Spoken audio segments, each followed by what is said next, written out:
Hi and hello, welcome back to Viewcast Highlighted program. This is Bhubalan. இன்னைக்கு நம்ம என்ன பார்க்க போறோம் அப்படினா 6 Jan 2021 உடைய எடிட்டோரியல் தான் பார்க்க போறோம். என்ன டாபிக் கொடுத்திருக்காங்க அப்படினு பாத்தீங்கன்னா மோரிபந்த் கவர்னன்ஸ் அப்படினு சொல்லிருக்காங்க. மோரிபந்த் அப்படினா at the point of death ன்னு அர்த்தம். கவர்னன்ஸ் அப்படினா கவர்மெண்ட் உடைய process அப்படினு சொல்லலாம்.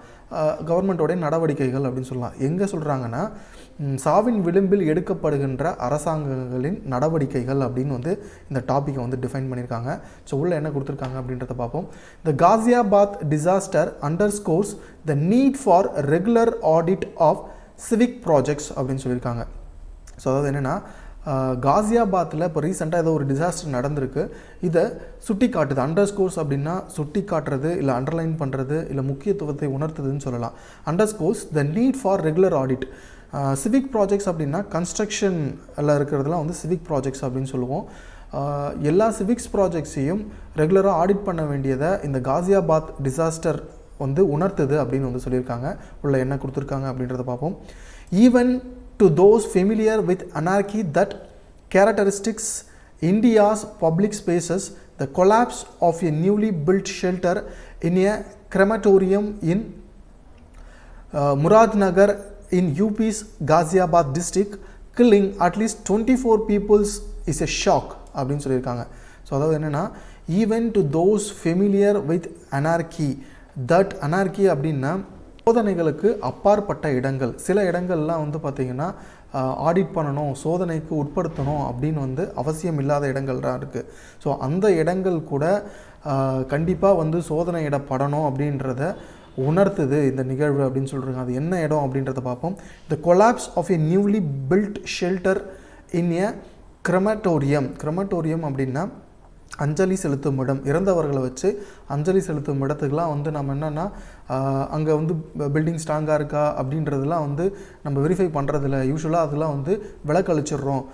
அந்த இடத்த கூட இதுக்கப்புறம் வந்து நம்ம ரெகுலராக ஆடிட் பண்ண வேண்டிய முக்கியத்துவத்தை இந்த நிகழ்வு உணர்த்துகிறது அப்படின்னு வந்து சொல்லியிருக்காங்க. கிரெமட்டோரியம் இன் எங்கே அப்படின்னா முராத்நகர் இன் உத்தரப்பிரதேஷ் காசியாபாத் டிஸ்ட்ரிக்டில் நடந்த இன்சிடெண்ட். கிட்டத்தட்ட 24 பேர் வந்து இறந்துருக்காங்க. நியூலி பில்ட் ஷெல்டர்ன்றது ரொம்ப முக்கியம். ஸோ புதுசாக கட்டப்பட்டிருந்த இந்த கிரெமட்டோரியம் இடிந்து விழுந்து 24 பீப்புள் வந்து இறந்துருக்காங்க அப்படின்னு சொல்லியிருக்காங்க. So next, a group attending a funeral sheltered from rain in the structure when its roof crumbled.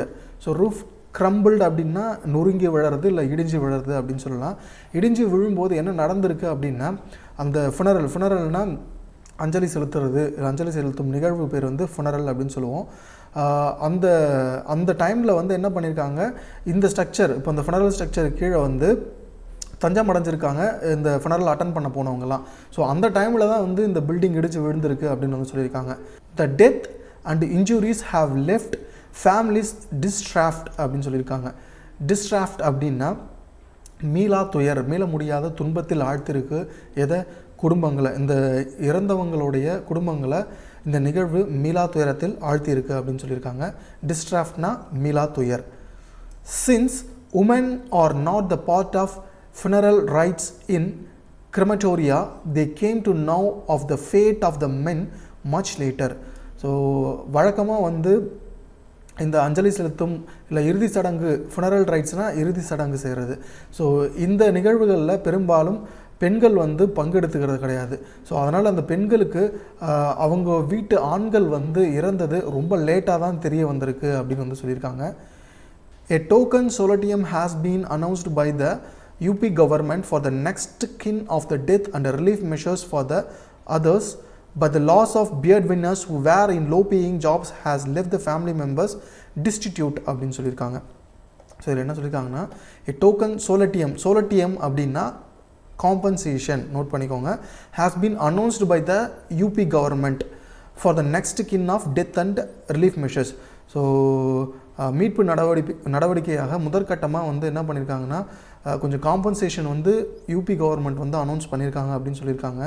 இருந்த போதிலும் but the loss of bread வின்னர்ஸ்னால் குடும்பத்தில் முக்கியமான வருமானம் சம்பாதித்து கொடுக்கக்கூடிய நபர்கள், அவங்கள வந்து நம்ம பியர்ட் வின்னர்ஸ் அப்படின்னு சொல்லுவோம். சில பேர் வந்து லோ பேயிங் ஜாப்ஸில் இருந்தும் அவங்க தான் வந்து முக்கியமான அந்த குடும்பத்துக்கு வருமானமாக இருந்திருக்கக்கூடிய நபர்கள்லாம் இறந்துருக்காங்க. அதனால் அந்த ஃபேமிலி வந்து ஒரு டிஸ்ட்யூட் ஏழ்மைக்கு பின்தள்ளப்பட்டிருக்கு அப்படின்னு வந்து சொல்லியிருக்காங்க இந்த லைனில். ஸோ நெக்ஸ்ட் என்ன சொல்லியிருக்காங்கன்னு பார்ப்போம். The state has shown great audacity in arresting 4 people including a junior engineer besides the contractor citing culpable homicide causing hurt and endangering lives. So இந்த சென்டென்ஸில் என்ன சொல்லியிருக்காங்கன்னா, the state has shown great audacity. அலசிட்டின்னா ஒரு துரிதமான ஒரு நடவடிக்கை எடுத்திருக்காங்க. State என்ன பண்ணியிருக்காங்க, arresting 4 people 4 பேர் அரெஸ்ட் பண்ணியிருக்காங்க. இன்க்ளூடிங் யாரோட சேர்த்து அப்படின்னா ஜூனியர் இன்ஜினியரையும், அந்த பில்டிங் கட்டுறதுக்கு காரணமாக இருந்த junior engineer, besides the contractor, அந்த பில்டிங் பிசைட்ஸ்னா இன் அடிஷன் டு தட் அப்படின்னு அர்த்தம், இவங்களோடு சேர்த்து அப்படின்னு அர்த்தம். அந்த கான்ட்ராக்டரையும் அரெஸ்ட் பண்ணியிருக்காங்க. சீட்டிங்னா சுட்டி காட்டுறது. சீட்டிங் கிளப்பபிள் ஹோமிசைட்னா கொலை இறப்பு நிகழ்வதற்கு காரணமாக இருக்கிறது அப்படின்னு அர்த்தம். ஸோ இது வந்து லாவில் இருக்கிற ஒரு நம்ம சொல்லுவோம் இல்லையா, அட்டம் டு மர்டர் அப்படின்னு சொல்கிறோம்ல, அந்த மாதிரி தான். கிளப்பபிள் ஹோமிசைட், காசிங் ஹர்ட் காயம் ஏற்படுத்துதல், அண்டு என்டேஞ்சரிங் லைஃப் மக்களின் வாழ்வை வந்து ஆபத்துக்குள்ளாக்குவது.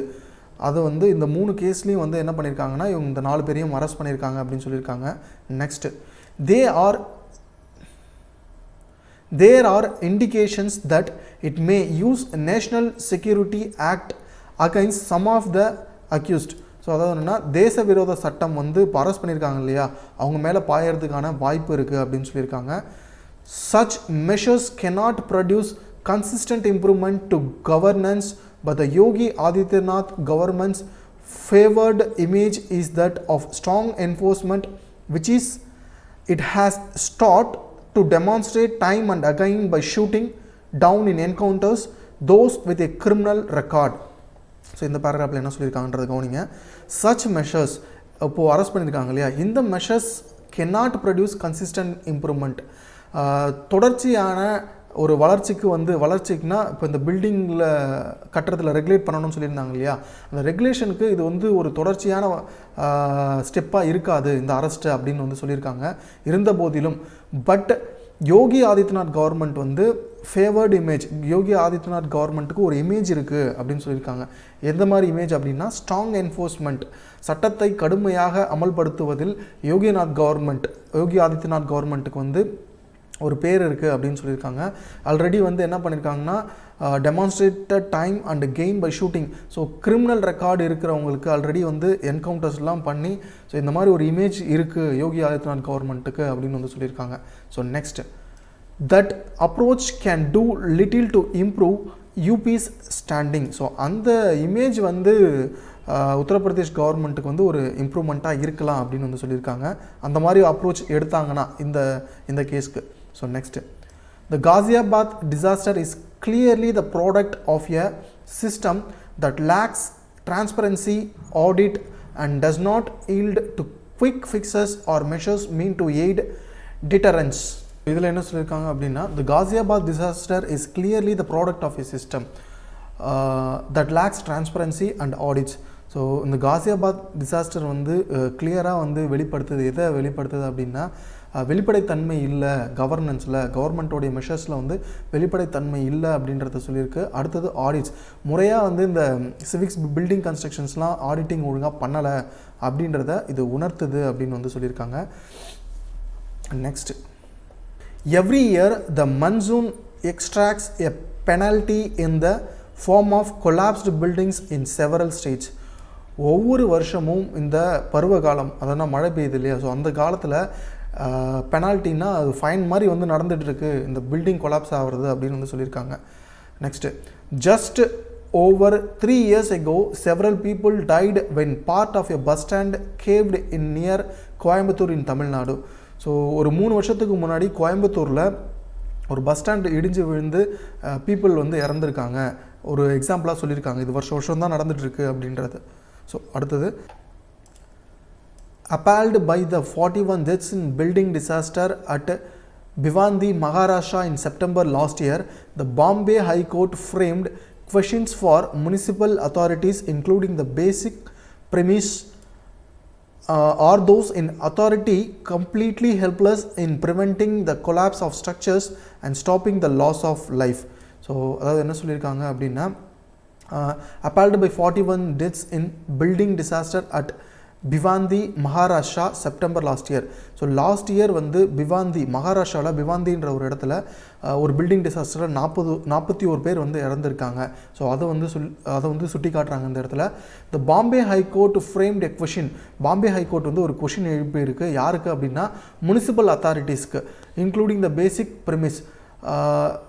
பேசிக் ப்ரிமிஸ்னால் அடிப்படையான கேள்வியை வச்சுருக்கேன். என்ன அப்படின்னா, are those in authority completely helpless in preventing the collapse of structures and stopping the law of life. So இந்த அத்தாரிட்டிக்கெலாம் வந்து ஹெல்ப்லெஸ் அப்படின்னா இதை உங்களால் வந்து தடுக்கவே முடியாதா, இந்த மாதிரி வந்து ஸ்ட்ரக்சர்ஸ் இடிஞ்சு மக்கள் வந்து இறக்கிறதா அப்படின்னு வந்து கேள்வி எழுப்பியிருக்காங்க. அடுத்தது, the court also emphasized that citizens have a right to live in safe buildings and environment within the meaning of Article 21. So Article 21 படி சிட்டிசன்ஸ்க்கு வந்து ரைட் இருக்குது சேஃபான பில்டிங்கில் இருக்கிறதுக்கு, சேஃபான என்விரான்மெண்ட்டில் இருக்கிறதுக்கு. ஆர்டிகல் 21 படி சிட்டிசன்ஸ்க்கு ரைட் இருக்குது அப்படின்றத சுட்டி காட்டியிருக்கு இந்த கோர்ட் வந்து சொல்லியிருக்காங்க. So what happened in Ghaziabad is particularly deplorable as the cremation ground is an essential facility and entirely within the ambit of public authorities to maintain. So அதாவது என்ன சொல்லியிருக்காங்கன்னா, இந்த காசியாபாத்தில் நடந்த இந்த துயர சம்பவம் டிப்ளோரபிள் அப்படின்னா அவாய்டபிள், முற்றிலும் தவிர்த்திருக்கலாம் அப்படின்னு வந்து சொல்லியிருக்காங்க. அஸ் த கிரிமென்ஷன் கிரவுண்ட்னா அந்த இறுதி சடங்கு செலுத்த வேண்டிய இடம் இருக்குது இல்லையா. ஸோ இதை வந்து என்ன சொல்கிறாங்க, இது வந்து அன் எசென்ஷியல் ஃபெசிலிட்டி, இது வந்து ஒரு பேசிக்கான நீடு, இது இருக்க வேண்டியது அப்படின்னு சொல்கிறாங்க. இது வந்து ஒரு பேசிக்கான நீடு அப்படின்னு சொல்லியிருக்காங்க. அண்ட் என்டையர்லி வித்தின் த ஆம்பிட்னா ஸ்கோப், இவங்களுடைய கடமை அப்படின்னு சொல்கிறது. யாரோட கடமை? பப்ளிக் அத்தாரிட்டிஸோட கடமை தான் இதை மெயின்டைன் பண்ணியிருக்க வேண்டியது அப்படின்னு வந்து சொல்லியிருக்காங்க. Next, there are suggestions that the structure was poorly designed, lacking stability due to the use of inferior materials, while the contractor had several projects assigned to him in the district. So என்ன சொல்லியிருக்காங்கன்னா, there are suggestions that the structure was poorly designed. So இந்த structure வந்து ரொம்ப வந்து புவராக வந்து design பண்ணியிருக்காங்க அப்படின்னு சொல்லியிருக்காங்க. லேக்கிங் ஸ்டெபிலிட்டி, ஸோ நிலைத்தன்மை இல்லாமல் இருந்திருக்கு. எதனால் அப்படின்னா, due to the use of inferior material. இன்ஃபீரியர்னால் தரம் குறைந்த, சுப்பீரியர்னால் வந்து நம்ம தரம் வாய்ந்த அப்படின்னு சொல்லுவோம் இல்லையா. ஸோ அதுக்கு அப்படியே ஆப்போசிட் இன்ஃபீரியர் மெட்டீரியல்னால் தரம் குறைந்த மெட்டீரியலை வந்து யூஸ் பண்ணியிருக்காங்க. While the contractor had several projects assigned him to in the district. இந்த கான்ட்ராக்டருக்கு இது மட்டும் இல்லாமல் அந்த டிஸ்ட்ரிக்ட் ஃபுல்லாக நிறைய ப்ராஜெக்ட்ஸ் வந்து அசைன் ஆயிருக்கு அப்படின்னு வந்து சொல்லியிருக்காங்க. These and other charges including favouritism involving politicians are the best probed by an independent judicial member. So இது மட்டும் இல்லை, வேறு என்ன சுட்டி காட்டியிருக்காங்க அப்படின்னா, இந்த கான்ட்ராக்ட் அசைன் பண்ணுறது, ஸோ இதுக்கெலாம் வந்து என்னென்னா ஃபேவராக இருந்திருக்கிற பொலிட்டீஷியன்ஸையும் மேலேயும் வந்து சார்ஜஸ் வந்து எடுக்கணும் அப்படின்னு வந்து சொல்லியிருக்காங்க.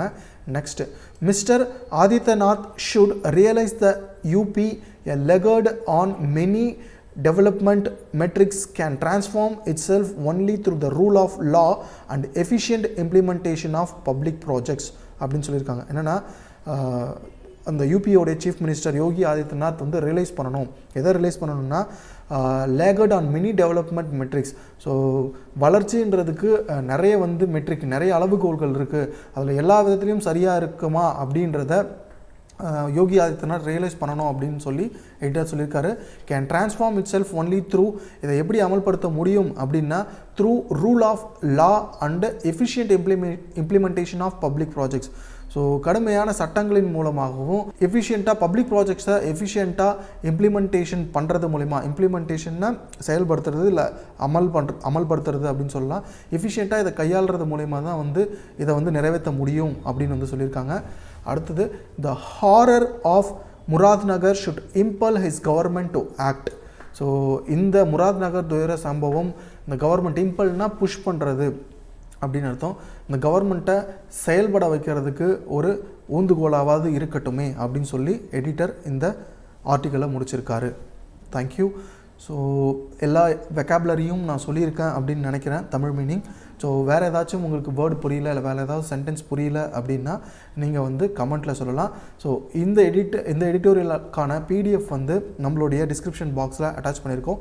நீங்கள் டவுன்லோட் பண்ணி ஒரு வாட்டி ரீட் பண்ணி பாருங்கள். ஏதாச்சும் புரியல அப்படின்னா கமெண்ட்டில் சொல்லுங்கள். ஸோ நெக்ஸ்ட் கிளாஸில் பார்க்கலாம். தேங்க்யூ. பாய்.